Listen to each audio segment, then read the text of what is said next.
And we are live.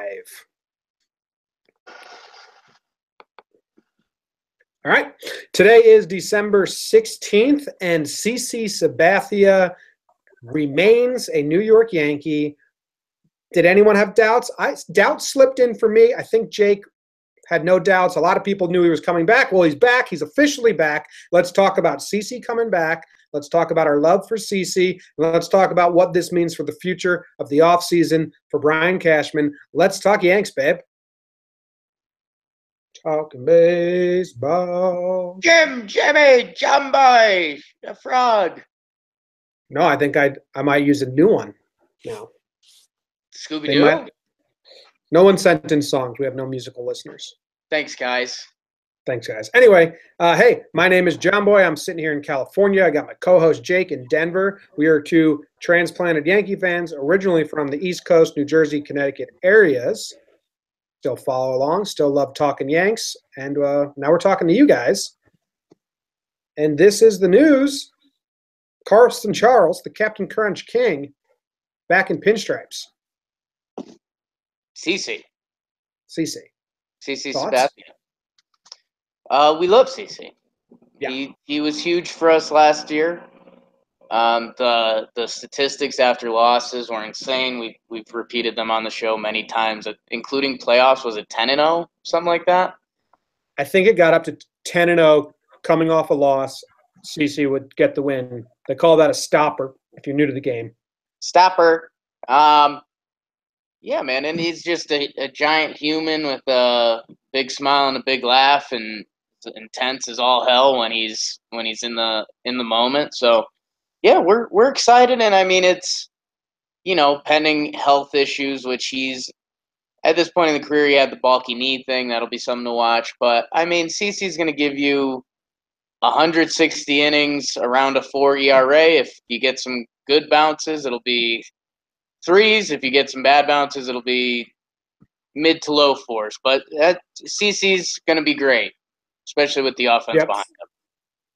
So the contract he signed is 1 year, 10 mil, which is funny because not like we've been saying that for months now, and it's not because we're smart. It's just kind of that's what the Yankees did with Kuroda. It was like everyone called it 1 year, 10 mil until he says no. That's what we did with Kuroda. Like, hey, man, until you want to go back to Japan, we'll give you 1 year, $10 million. Come pitch for us. Kuroda was finally like, hey, I'm going back to Japan. With CC, he's back. So it's very incentive-based, they said, which includes innings pitched, which makes a lot of sense. Like, hey, if you stay healthy, if we depend on you to eat up innings, we'll give you more money. Now, it sucks if he's healthy and we're just going to, not use him. That's kind of bullshit. Hopefully they don't do that to him. But I don't think that's the game plan, is to use that to our benefit. I think that's to say it's a little risky with your knee. It's a little risky your age. But we're going to give you 10 mil, and if you come through like we want you to and you want to, then you get more. I mean, incentive-based shit makes a lot of sense. Yeah, it makes a lot of sense for the teams. So, yeah, in cash we trust. I don't know if I need to say that anymore. Yeah, man, CC's back, and it's good news. There's a couple lingering questions around it. Do you want to go there? Do you want to talk Carson more? What do you need from me?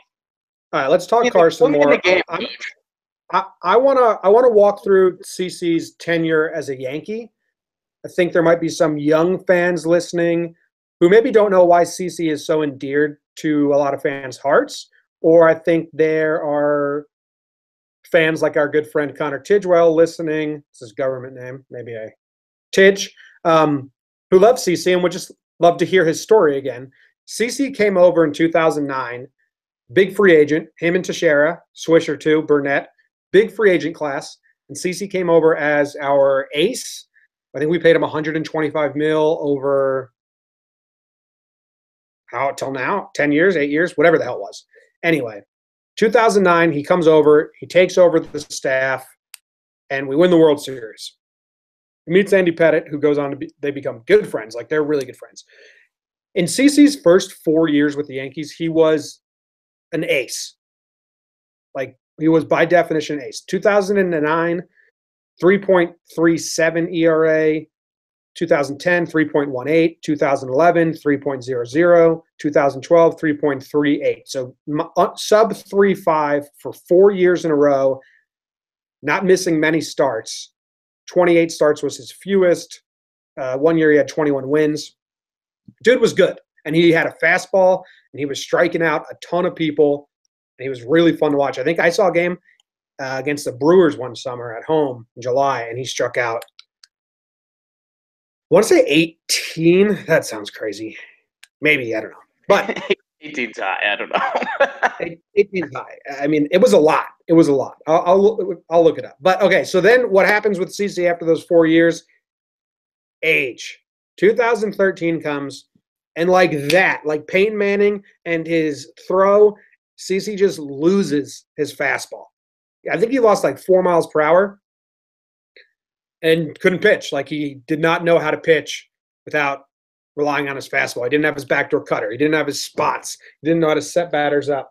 He just like struggled, and it was pretty frustrating for everyone. So 2014, and Jim, that's a huge part that I don't know. We're mentioning briefly. Noodle the Doodle Dog's freaking out over it, but man, all this talk about contracts lately and how much Jacoby is weighting down the team and that Stanton contract's going to be terrible in 5 years, whatever. Like, we were kind of at a point with CC with that where it was kind of scary. He was throwing 89-mile-per-hour fastballs, and we went from ace to like, whoa. Did we just have to eat a lot of money for a lot of years? So the next part of the story shows kind of also why it's huge and why it's beloved. Yeah, so yeah, this is when, because like the first 4 years, obviously you love that. He's an ace, he's winning games, he's like dominating. It was awesome. Then he hits a huge speed bump. Like it lasted a while. So all of 2013, not great. 4.78 ERA, a lot of innings, but just didn't have his fastball. He decides in the offseason he's got to lose weight. That's why you know, he doesn't have the natural fastball anymore, so he's got to get in shape, and he'll get the fastball back like that. He shows up in 2014 slim, like look up skinny CC pictures. There's one of him in a tux, super slim. They asked him how he lost weight. He said he stopped eating Captain Crunch. He would eat a full box of Captain Crunch every single day. If you see me tweet out GIFs of Captain Crunch in reference to CC, or anyone tweet those out, now you know. That's why people are like, okay, that's bizarre. Yeah, there's this, I don't know if it's a stereotype or whatever it is, but like I said like. Are we gonna start doing the like jar? We'll talk about that later. There you go. Now I'm helping the fans. But there's guys who naturally look better when they're a little bigger. David Wells. Some Ken Paserno, fan of the show. But people don't, I don't know. Some people don't take that seriously. They're like, no, like, well, even like super skinny Jonah Hill is weird to look at. You don't like that. You like him with a little bit of meat on him. CC got too skinny. It didn't look natural. It didn't look right. He looks sickly, kind of. A little bit. All right, so he gets skinny for 2014 and gets injured immediately. Like, hurts his knee. His whole body's different. He pitches 8 bad games, gets hurt, misses the rest of the year with knee surgery. Okay, so now CC has lost his fastball, doesn't know how to pitch without his fastball, loses weight to try and figure that out, does that doesn't work out, gets hurt. Okay, 2015 comes, fat again. He's like 200, I think he's like 300 bills again. Starts the year off, he has knee surgery, so he's trying to figure out this new knee, and he can't really figure it out. And he's not doing good. He starts the season off pretty bad. I think he was 4-9 with, I don't think I'm reading this, he was 4-9 with a 5.27 ERA in 24 games. It was bad. So now we're going on to our third year. After the 4 good ones, we're going on to our third year of fuck. CC, this contract's terrible. What's going on? My grandma does not like CC for this very reason. It's because this is why he's bad now, right? What happens is he gets a little hurt. He goes on the DL. Him and the people figure out a knee brace. Like, here's this knee brace. Put it on your knee. Pitch with the knee brace on. And if you ever heard knee brace jokes and didn't understand where those were coming from, CC put on a knee brace midway through 2015. He came back and pitched to a 2.17 ERA in 5 starts. Okay, so it was like, all right, knee brace CC, here we go. 2016 comes around. He's 35 years old. He's got a knee brace on. He doesn't have his fastball, but he's learned how to pitch. He goes to a 3.91 ERA. Now, is that ace status? No, but he's not our ace anymore. That's not what we need him for. He was an ace for 4 years. He lost it. That was serviceable. Last year, 3.69 ERA. The innings, he's not a workhorse like he used to be. But the last 2 years, he's been, a 3 ERA pitcher is a good pitcher. So that's why Yankee fans love CC, because we went through that with him. And these last 2 years, to see him come out from that shit he went through and being hurt and having to learn how to pitch, like, we were in it with him. It was like, all right, dude. Like, and he's just a lovable guy. He's a fighter on the mound. He's a great teammate. So if you're wondering where because a lot of people that aren't Yankee fans are kind of like, why do you want him back? Like, isn't he old and kind of like at the end of his career? Like, why are you guys so excited to have him back? Well, there you go. He's endeared to our hearts. Love CC. And he try to think of athletes that, like, I don't know, decline for 3-4 years, stick it out for a team, and then they can come back. I mean, we see some pitchers later in life, not learning how to pitch, but pitching differently. I mean, Bartolo Colon has gotten through the MLB for the past 5 years just throwing a 2-seam fastball that moves at 84 miles per hour. So it's comical, and Yankee fans have the best example of all time of how quirky pitching can be in Mariano Rivera having one pitch and being the most dominant player in the sport ever, maybe. So how bizarre is that? Like, Mariano Rivera, like, hey, what's the scouting report on Mo? He throws cutter. Cutter. What else? Oh, no, he's just going to throw you the cutter. Cutter in, cutter out. Okay. What's the scouting report on Bartolo Colon? Oh, he's got slow fastball, and then he's got slower fastball. It's going to look like he's throwing you batting practice. But we love CC. I think the only thing that I hate to bring it up as like a sad note, but I mean, did you mention the booze stuff at all with CC? Because that was a huge. No, so in 2015, when he comes back, he starts those 5 or so games to a 2.27 ERA, which helped us get into the wild card spot against the Astros. But this 2015 team, everyone was falling apart towards the end of the year. There was not a lot of hope. Ref Snyder started at second in the wild card game. Bird started at first. Whatever. CC, if we got past Tanaka, if we beat Houston in the wild card game, he would have been our next pitcher. Like, it got to the point where no one was that great, and CC was good in the last 5 starts, so he would have been probably the number 2 or 3 in that postseason. And like 3 days before the rosters were announced, he said he's going to rehab and he's done, which was like, hey, I mean, I hate to interfere with your sobriety in your journey, but like, just stick around for a week in case we need you. No, I mean, you can't ask a guy to. So now he's sober. Said he was injured. He wasn't a star anymore. He would go on the road and just drink a lot. I don't know, but he's sober now. But yeah. Yeah, and we love CC. That was like you said, if you're newer to CC's story, that was a nice little catch up. If you're not, there's so many good moments to relive. I mean, he was really, and there's a lot of talk of the Evil Empire being back, and you talk about that offseason when they signed a bunch of guys, but CC was awesome for 4 years, and like no one ever yelled from the rafters, get CC out of here. Like, he had earned so much love that it was kind of like I remember when the drinking stuff came out, like, people were just like, just get right, man. Like, even if you come back and you're not so hot for us still, like, just get right. We love you. So it's good that he's pitching well. And I mean, if he repeats last year, no one would be surprised. If he's a little better, I wouldn't even be surprised. And he, I mean, especially if he accepts that the bullpen is now behind him. Like he was still even in the playoffs. Like if CC gets pulled, which is awesome. If he has the old starters mentality. CC Sabathia wants to pitch complete games. How many complete games does he have in his lifetime? He's got like 38, something like that. So he's, a little bit of a throwback. He still thinks he's the ace of the team. We were doing the jokes mid-season about who was going to get the ball in the one-game playoff. We had a lot of fun with that.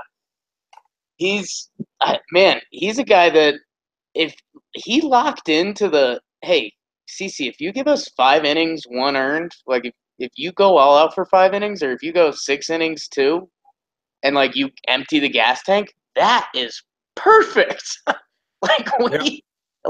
You're going to win 20 games if you do that. So good to have him back. Something you and me haven't discussed, and I didn't know where we wanted to leave it or where you stand on it. Are we done with pitching? Are all these rumors? Well, we'll get into that. Yeah, okay. We got some voicemails. They'll get us into some topics. Here's the first one. I don't know what order I have them in, but here we go. Sure. Hey guys, it's Aaron from Twitter, Baseball Life 26. I'm freaking pumped about this CC brings back CC for the 1 year, $10 million. And just want to know your take if this gives us a little leverage on getting another starting pitcher like Garrett Cole, because now we're not desperate to bring another starting pitcher back. I'm curious to know your guys' takes. Thank you. So that's Aaron. Does this give us leverage? And my answer is yeah, because we're not we have the same starting 5 that we ended the season with last year, and then we went into the postseason with last year. And when we were a pretty good team last year, and hopefully Gumby gets better, and hopefully Tanaka doesn't have his rough stretch. I mean, you can't bank on everyone to have their best season. But with Gumby and CC at the 4 and 5, and our top 3 are pretty good, Cash could say, this is what we're going with, and then we have Chance and Sheffield in the wings, Domingo, someone in the wings in case we need, when we eventually do need spot starts or stuff. Can say that. So does it give us leverage?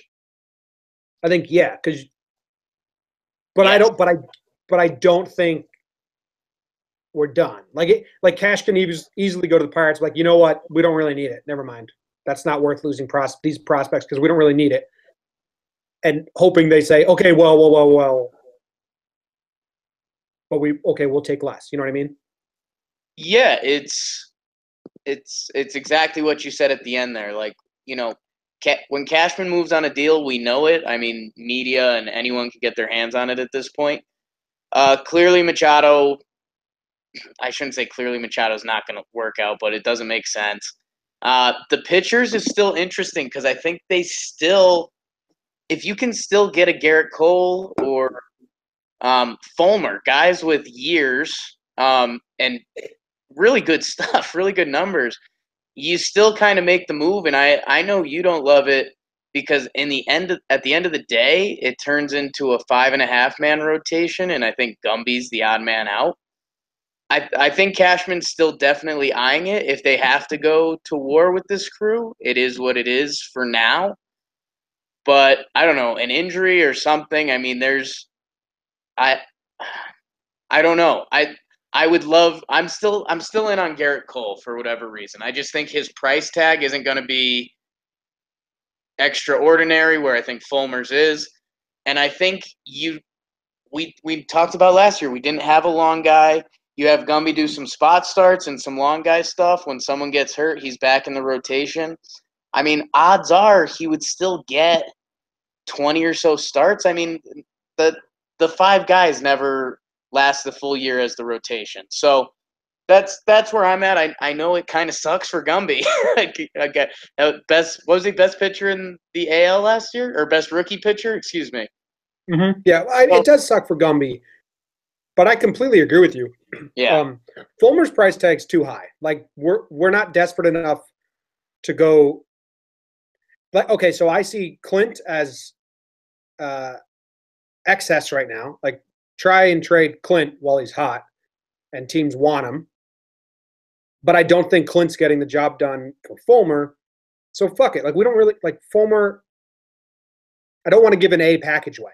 We don't need to give an A package away for Fulmer. But I'm with you. Like, if we trade for Cole, Gumby, like they did a 6-man rotation to end last year. They said they weren't, but Jaime and Gumby split starts. They did, like they feng shuied a 6-man rotation. Would they do it again to preserve the staff? I don't know. Would they start the season? No, but Gumby could find their spots to make it a 6-man rotation here and there. I'm agreeing with exactly what you just said. Like if they go, like I'm in favor of trading Clint and someone to get Cole if that scenario is how that trade would go down. Like I don't really. If we can get Cole for Clint and someone, do it and then figure out the 6-man. Yeah, my main thoughts on that. The first, I think it's funny because, we try to talk to a lot of people on Twitter and you get different perspectives, this, that, and the other. And for 3 days, we basically, or the past 2 weeks even, the past couple months, it's been the Clint Frazier sweepstakes. We've kind of been saying, I mean, especially once Giancarlo happened.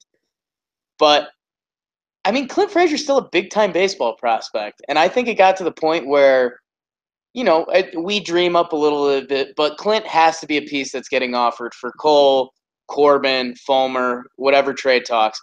And I think Cashman didn't get the response that he kind of expected. And now it's kind of like it's value and its expectations. Like, hey, I'm still offering you a guy who could be a consistent, like a 2020 threat in this league if Clint figures it out. I mean, he potentially is a big power bat if you fall in love with the bat speed and that kind of stuff. The only thing that we really fell in love with was his like first to third speed. So there's a ton of talent, and I think it's kind of like Cashman's now doing if my offers are out there, if you're into it, good. This dude's a good player. If not, I'll put him in minor leagues. I don't care. That's what Cashman said when Cashman was like, we're in the plane, we're circling the runways, we're just waiting for a spot to land. Cashman just idioms out his ass at winter meeting, just like talking solely in idioms. But I interpreted that as Cashman was like, our deals are out there. We're just waiting for someone to say they want it, and if they don't, whatever. CC does. So to answer Aaron's question, CC does give us a little leverage because Cash can be like, we don't need to risk losing that anymore. Do you think I think the big question that spins off of that is I forgot it. No. He's going crazy. Would you rather see the Yankees trade, a decent amount of prospects for whether it's Cole, Corbin, Fulmer, whatever it is, the trade comes out and we're not saying we fleeced them. We definitely gave a couple top prospects.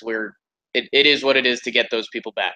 Would you rather do that kind of move at this point, or would you rather bring in some borderline veteran? I know Jamie Garcia doesn't have the best taste in people's mouth, but a potential someone to close the gap between our sixth starter being a complete unknown at this point.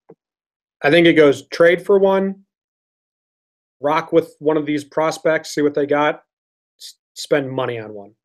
I like that. All right, let's go next call. What's up, guys? Chris from Long Island here. Huge news getting CC back. Super pumped. So obviously all the chatter right now is around Garrett Cole and Fulmer and what we need to now give up if we want to get them. But my question for you guys is actually looking ahead to next year. So think about a scenario where maybe Cole or Fulmer doesn't work out. Cashman's not willing to give up as much. He says, you know what, we're okay for right now. We'll look to next year. Next year's free agency, all we've always talked about is Machado and Harper. But if you look at the pitching coming up potentially next year, either free agency or player option, there's a lot of big names out there. So Kershaw will probably opt out. Keuchel, I think, is a free agent. So those are some of the big names. Probably, I mean, you imagine them staying with their teams, but who knows? Maybe they want to test the waters. Road guys. You look at David Price, Drew Pomeranz, Who else we got here? Gio Gonzalez. Not stud by any means, but, if we're looking for a solid third, fourth option, maybe that's a possibility. And even the release pool, Andrew Miller, Craig Kimball, Cody Allen, Zach Britton.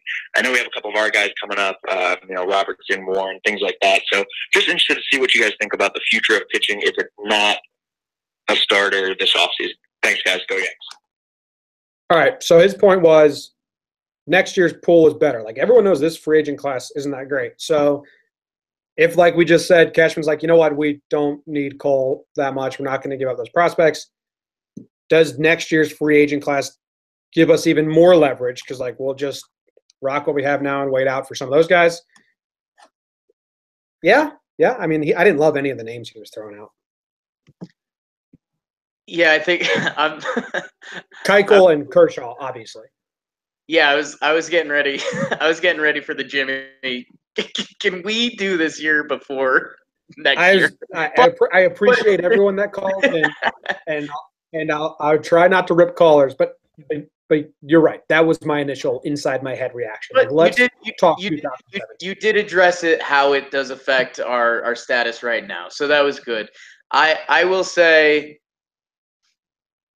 it's going to take an analysis of this year. Are the Yankees, everything we're starting to hype them up to be?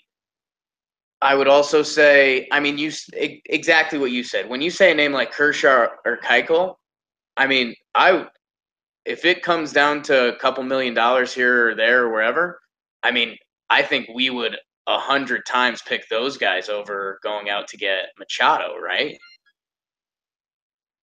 Yeah. Okay. Pitching over hitting, forever and always. Yeah. What's your new catchphrase you're developing? It's to pay for proven pitching, develop hitting, something like that.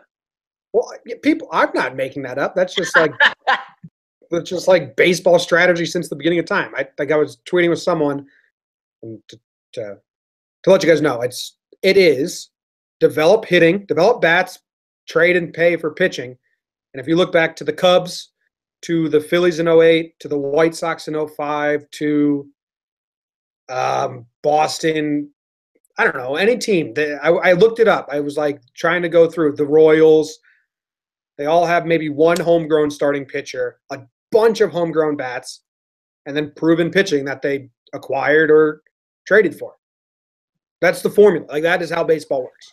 Yeah, and this just free agency in general, this, that, and the other. I mean, free agency hasn't been how teams have been building to win at all. Free agency has mostly been referenced to down the road as, oh my God, why did we give Albert Pujols that contract? Things like that. So if it's a name like Kershaw and Keuchel, you do it.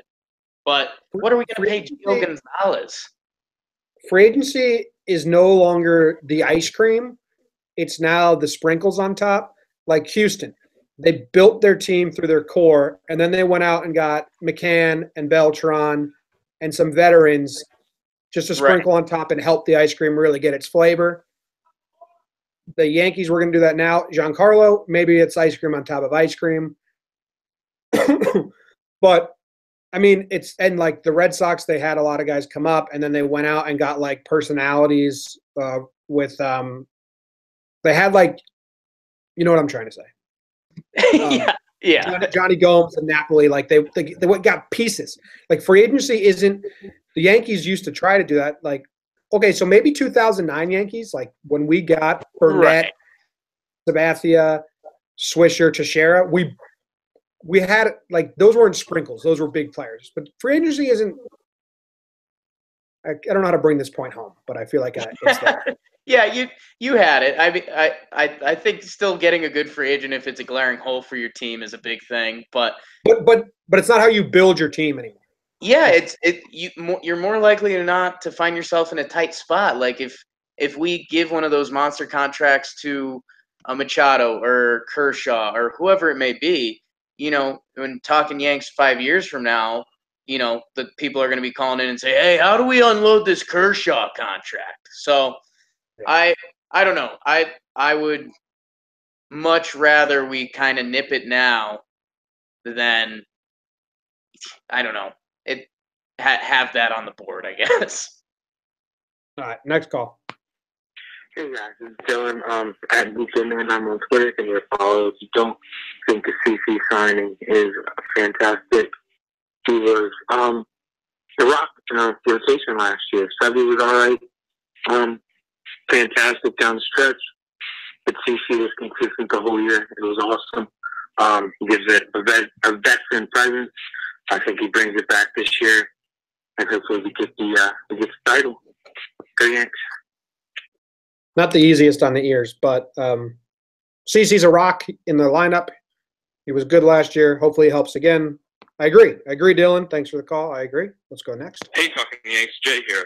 And I think with the CC deal, it's really just a win-win situation for everyone. 1 year, $10 million. I think that's the best case scenario for the Yankees, considering it's only 1 year, just in case CC starts to fall off. And $10 million is like a great price, especially for 1 year. So, and we get CC back, who's now going to be a great clubhouse leader again, and just not that much to say about this. Just a win-win scenario. Thanks. Bye. It is a win-win, and I don't know if we have a call that's going to talk about it in the future, but we can talk about it now. CC had deals for more money. His agent said, pardon me, his agent said, and like the rumors were the Blue Jays met with him and the Angels met with him. So let's just assume it was those teams, even though we have no idea. Yeah. But he had deals for more money, but he said he wanted to finish what's going on in New York, come home to the Yankees, and you got to love him for that. Discount to win. And look, a lot of contract talk on the show lately, but look, if you do blind resumes, which maybe that'll become my new thing, but 3.69 ERA, 150 innings pitched, 14-5. Go check out some other pictures that make a lot more money and don't put up those kind of numbers. So this was definitely, and I get frustrated because then it for a little bit it started turning into everyone after the Giancarlo trade. Everyone was saying, "Hey, Todd and CC, take the hometown discount," and it's like you can't just say that with every player. Like CC, like you just went through his whole story. It kind of makes sense. Like he's going to have a championship shot. That's all he wants. He's admitted that. A team that stuck with him through his tough times. He also led the team to great times previously. The Frazier thing's kind of different. Like, yeah, he's local and he's good, but like this is the dude's one big payday, or it should be. So, and the end of the day answer is you can't just yell at every free agent and say, "Hey, take a hometown discount." That's that doesn't work. CC's a perfect example. And I mean, he's still getting paid a little bit, but we started guessing when they started clearing cap space that it could be like 15. I think 15 would have been fair as well. I don't think if it was 15, you and me wouldn't be saying, "Oh, it's a little much money." So good. Yeah, and we have no idea how the incentives work. They could easily true. They could be very favorable. Like they could be like if you pitch 100 innings pitched, you get $5 million. Like it could be hard for him to hit the incentives. I don't know what they are. So right. Next one. Hey, it's Rusty Regis. This is my first time calling in. With CC now back, do you think that we are going to sign Todd Frazier back to a 1 year deal plus maybe an option for another, like a mutual option for a second year? Because we have over 30 plus million. CC brings us to 163, so we have over 30 plus million to spend. Do you think we re-sign Todd Frazier? Thank you. Bye. All right, thanks, Rusty. So you were kind of talking about that already, Jake. I tabled my thoughts because I knew that was the next call. But about Todd, I keep tweeting at him to take the discount like it was his anniversary the other day. And I said, "Hey, how about you get your wife a nice anniversary present and be around for the next couple of years?" Which tough. It's like makes him seem like a bad guy if he's not around. But I agree with you. Like it's fun to be like, "Hey, Todd, take the hometown discount. Like we're gonna have a winner. You're from here." And also, if you're listening to this, Todd Frazier did not grow up a Yankee fan. I had to break that news to someone on Twitter today. He grew up like a Red Sox fan or a Mets fan, but he's said he was not a Yankees fan, and that's. But I mean, Neither was Judge. So you don't – that's a weird thing. But Todd was not a Yankee fan. People were like, play for the team he grew up liking. It's a hometown discount. Like, he doesn't care. Todd, CC's situation is a lot more friendly for the hometown discount. Todd, I've said it over and over and over again. The years don't make sense. If Todd takes a discount to come play for the Yankees, I mean, that's a really, really risky career move.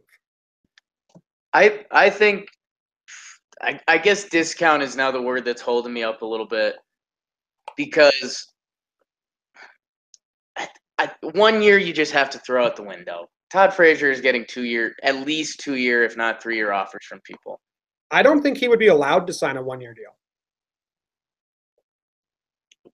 By his agent or by the players union. Like, remember when A-Rod tried to go to the Red Sox on a really cheap deal, and the players union was like, yo, A-Rod, you're the best person in the sport. If you sign this much of a discount to go to the Red Sox, that'll fuck up all future contracts, because they will relate to you, and you will lower all the earnings of all your brethren in the league. So he was not allowed to go to the Red Sox. Now, it's not the same scale. Yeah, but Todd is in his first – I know it's not the same scale, but that, like, the players union can be like, Todd, you accepting a 1 year deal is bad for the sport. Not for the sport, but for the guys. I doubt it gets there. I think more importantly, I think 2 years is very in the realm, especially. So I think the cap number that caller called in with is a little deceptive, because I don't think we've done arbitration yet. So I don't think I hate money. Yeah. So the Yankees, the arbitration number that they kept throwing around they were supposed to land at 169 with the current contracts. So I'll just do some rough guessing that the CC contract takes us to 179. So we've got about 10 million to play with. In theory, we'll say that loosely. No finance guys on the set right now, but that's still tough, because I would say something like a 2 year 15.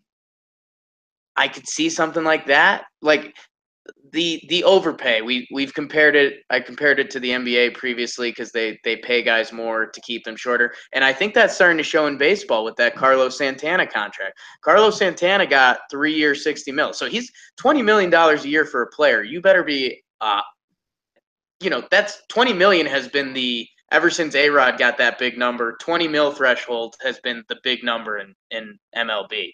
So they gave Santana that, but it's for 3 years, where I think in past years, Santana probably gets a 4 or 5 year for like 13 to 15 range. So will be interesting to see. I think the prices are going to be a little more juiced, but shorter. So if you can fit Todd in that, they would do it. The Yankees would do it, but it's either going to be a little bit of creative accounting with a little bit of a hometown discount, not a full hometown discount, but I don't know. You can't rule it out. I don't know, man. I know you're all in. You got sucked into the Toddness. I don't think it makes sense. Like, if Todd doesn't come to the Yankees, I'm not going to be like, what a jerk. I'll be like, oh, he was smart. He went and got his money. Good for Todd. He's not dumb. But here's the thing. Then I have no idea. Todd could be sitting at home right now being like, yeah, man, like, that was really fun last year. I really want to do it again. I love being home. Like, he can love everything about it, right? Right. And he can go to his agent and his agent be like, Todd, like, it's really dumb. It's your first time being a free agent, and probably your last. Like, I know that, like, I know you're romanticizing it and you had a lot of fun, but it's really dumb money-wise. It is. It would be like 2 years. I don't know. We'll see how it plays out. I'm rooting for Todd to come, but I think right now, if he does want to come, his agent and the players' union is probably like, no, man, don't. That's stupid. It wouldn't be smart unless the Yankees came up with a very creative contract that we currently cannot. So we'll see. Right. We'd love to have you, Todd. The mid-season Greg Bird open arms. Love to have you. Love to have you. Yeah, we're having a party, man. I mean, like, come if you want. Bring some beers. Next call. What up, Jomboy? It's Sam in Orlando. We got the fat man, the stopper back. We are locked and loaded, ready to go. Still want Cole, though, but we're going to the World Series now. We got the big guy. Let's go. Oh, going to the World Series. Heard it here first. Bing. I'm all in. All right. Well, I mean, that's all we got. You got anything else? Still in for a Cole trade. Still in for signing Todd back. Now it feels like there's one move left. I know that this sounds starting to sound like dramatic ESPN reporting, but there's definitely one move, whether it's third base or the starting pitcher trade or whatever it is. There's one move left, and I couldn't tell you if it's going to be in the next week, if Cash is going to keep the crazy train going, or like you said, if he's going to lean back and say, hey, my offer's out there. They're not changing. You guys come to me when you're ready to accept them. So that'll be interesting to see, because I think what you're going to start hearing from the Yankees front office, because they've been given obviously a lot of the generic answers, but a lot of the we're open to anything, blah, blah, blah, this, that, and the other. I think you're going to start hearing this is the team we're ready to go to war with type stuff, even if they don't necessarily mean it. But again, like we talked about Cashman with the other trades that are out there. And I mean, the roster is, pretty much what it's going to look like. I think you're going to start hearing a lot more of that. Like, yeah, if this is the team we're going to battle with, we're confident, and we clearly have our goal to win it all this year. I'm with you. I mean, I got my plan, but if we need a third baseman, right? In our heads, yes, but not necessarily. A Wade Torres platoon at second and a Gleiber at third. That's, we do a little awkward. You'd like to see a better veteran, but nobody's complaining if those are our biggest problems. The number one prospect getting to start, and then we've got a guy who is a huge prospect, a big prospect in our organization in Wade, and a guy in Torres who casually hits 290, and we're like, yeah, he's a good bench guy for us. So I don't know. I think that's going to be the go to war. Would still like to see a veteran presence. I won't go on my Brandon Phillips rant, but there's another. Glaber's in the plans. I highly doubt Cash doesn't make a move to get another infielder in the mix of veteran presence, just as safety and backup, because we also need a first base backup now. Yeah, and that's how it all started. We started eyeing Neil Walker and Brandon Phillips originally, or at least I did. Yeah. Neil Walker plays some first, but also a lefty, so we'll see. And they're going to push the tax to the limit. They've said they'll do that, and it's awesome. Okay. Other topics for today. We have, since CC was our first free agent signing, our contest, affordablejerseys.com, gave away a free jersey, $90 jersey with no names on the back, $80 if you use the discount code Jomboy. This winner gets it for free. We had a total of 30-something guesses. 18 people guessed CC Sabathia. Only 3 people had it on today, December 16th. Had to figure out a tiebreaker, and the easiest tiebreaker in the world, who said it first. I think that's how a lot of guesses, trivia games work. Makes a lot of sense. So who was the first person to say CC on that specific date? It was Yankees Freak 96, a.k.a. at Big Bert. Nope, never mind, not Big Bert. Okay, so here's the thing. 2 of the people, one was Yankees Freak 96, and the other was Yankees Fan 69. So they're like, pretty similar. So I can't figure out. That guy knows who he is. I think he got in touch with me. Congrats to that guy, Yankees Freak 96. Email us or DM me. We'll figure it out. We'll get you a discount code at affordablejerseys.com. You'll get a free jersey. We hope to have more trivia down the line and more opportunities like that. Don't the need for a trivia to make you rate, review, subscribe to us, though. You can just do it on your own. Also, El Gary hats are for sale. I'm going to write up we're going to put an El Gary hat on Gary. They're going. We had 100. I think we're down to 80 something. They're going to go as soon as El Gary hits his first home run. They're going to be sold out. I think before that. Yeah. Thanks everyone. My last romantics and sports moment is the storyline today in New York was supposed to be Carmelo returning to the Garden, and now CeCe's back, and it's a beautiful day in Yankee land. It's a great day to be a Yankee. How about that? Sam from Orlando. I think he's Sam from Orlando. Sam just DM'd me and said you need a haircut. Thoughts? Yeah, it's not looking good. You also can't see I grow some of the worst facial hair in the world, and that doesn't look good now. Kind of had a grosso day, went skiing. Yeah, my hair's never been good. Tell him the hair flip saved my early 20s. Saved your whole life. Yeah. How was skiing? Skiing You take any falls? No, man, dude, getting old.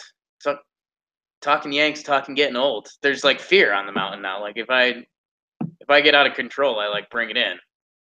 Oh, no risky shit. You just like strolling. Yeah.